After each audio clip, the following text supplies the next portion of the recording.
বর্জনীয় এক নাম্বার, বিলম্বে ইফতার করবেন না কখনো। এক নাম্বার, দেরি করে ইফতার করা নিষিদ্ধ। ইহুদিরা দেরি করে ইফতার করে। লা ইয়াজালুন নাসু আলা খাইরিন মা আজ্জালুল ফিতরা। বিশ্বনবী বলেছেন, এই উম্মত যতদিন আগে আগে ইফতার করবে, এই উম্মতের কপাল থেকে কল্যাণ কেউ ছিনিয়ে নিতে পারবে না। চিল্লায় বলেন ঠিক কি না? আজানের জন্য বসে থাকবেন না, সময় দেখবেন। স্থানীয় সময় যখন সূর্যাস্ত হওয়া মাত্রই বিসমিল্লাহ, খেজুর খেয়ে ফেলবো। পারবেন তো নাকি দেরি করবেন? দুই নাম্বার, রমাদানের পবিত্রতা বজায় রাখবো। কোনো তর্ক বিতর্ক অশ্লীলতায় আমরা জড়াবো না, ঝগড়া করবো না, সরাসরিও না, ফেসবুকেও না।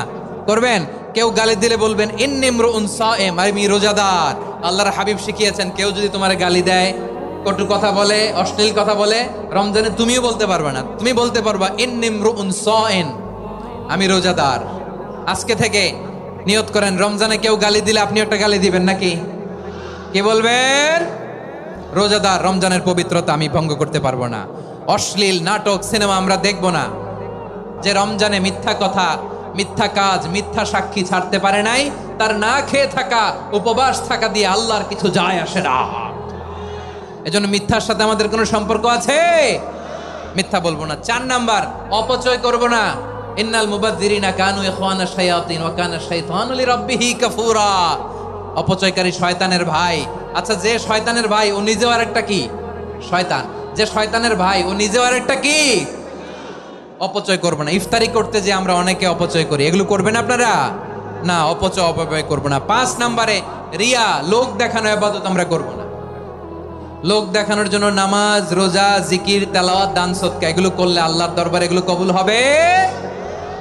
বিশ্বনবী বলেন, দাজ্জালের ফিতনার চেয়ে একটা বড় ফিতনার ভয় আমি করি। সেটা কি? আর রিয়া, শো অফ মেন্টালিটি, লোক দেখানো মানসিকতা। এটা থেকে আমরা বিরত থাকবো ইনশাআল্লাহ। 6 নাম্বার, অনেক গুরুত্বপূর্ণ। ব্যবসায়ী ভাইয়েরা, ব্যবসা করেন কারা কারা? হাত তুলে দেখান তো আমারে।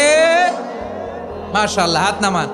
ব্যবসায়ী ভাইয়েরা, অনেক অসাধু ব্যবসায়ী আছে, রমজান আসলে নিত্য প্রয়োজনীয় পণ্যের মূল্য বৃদ্ধি করে দেয়। এরকম আছে না নাই? এগুলো করবেন না। মজুদদারি করবেন না। পণ্যের কৃত্রিম সংকট বাজারে করবেন না। আপনি লাখ টাকা কামায়া ভাবছেন যে রোজাদারদের কষ্ট দিয়ে ধনী হবেন। এমন রোগ আল্লাহ আপনারে দিবে, কোটি টাকা দিয়েও আপনি হাসপাতালের বিল পরিশোধ করার ক্ষমতা আপনার হবে না। 7 নাম্বারে, সর্বশেষ কথা, অধীনস্থ যারা আছে তাদের কাজের চাপ আপনারা কমিয়ে দিবেন। কাজের লোক, ফ্যাক্টরির ওয়ার্কার, স্টাফ, তাদের প্রতি যদি রহম করেন, আপনার উপর রহম করবে কে?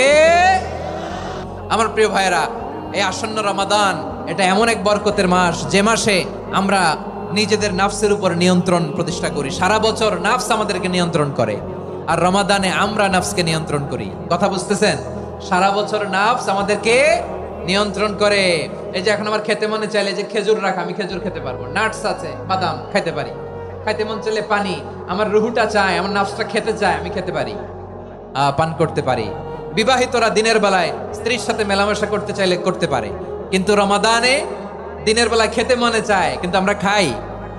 আমার প্রবৃত্তি খেতে চায় কিন্তু প্রবৃত্তির কথা আমরা শুনি, কথা কয় না। রমজানে খেতে মন চাইলে আমরা খাই। তৃষ্ণায় গলা ফেটে যায়, গলার ছাতি ফেটে যায়, কিন্তু এক ঢোক পানিকে আমরা গিলি।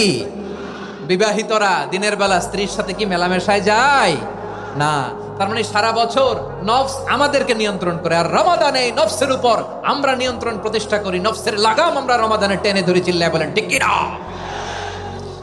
এজন্য আমার প্রিয় ভাইয়েরা, নফসের উপর নিয়ন্ত্রণ নিতে চাইলে রমাদানের রোজার কোনো বিকল্প নাই। এটা এমন মাস যে মাসের ফজিলতেরও কোনো শেষ নাই। এই মাসকে বলা হয় দ্য মান্থ অফ হোপ। এটা আশা জাগানিয়া মাস। রমজানের কথা শুনলে আশা জাগে না হৃদয়ে?